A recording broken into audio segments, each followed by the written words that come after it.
Magistrate, RAB, সেনাবাহিনী যৌথ অভিযান চালিয়ে রাস্তার দুই সাইডের ফুটপাত ক্লিয়ার করার জন্য অভিযান চালাচ্ছেন।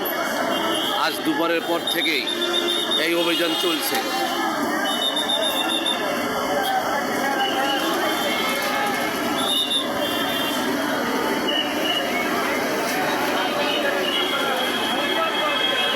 হকারদের বারবার বললেও তারা শোনে না। তারা এক দোকান বসাইলে এরপরে আরও দুই দোকান বসায়। এইভাবে করে রাস্তার দুই সাইডে রাস্তা বন্ধ করে এই হকারের ব্যবসা চলছে দীর্ঘদিন ধরে।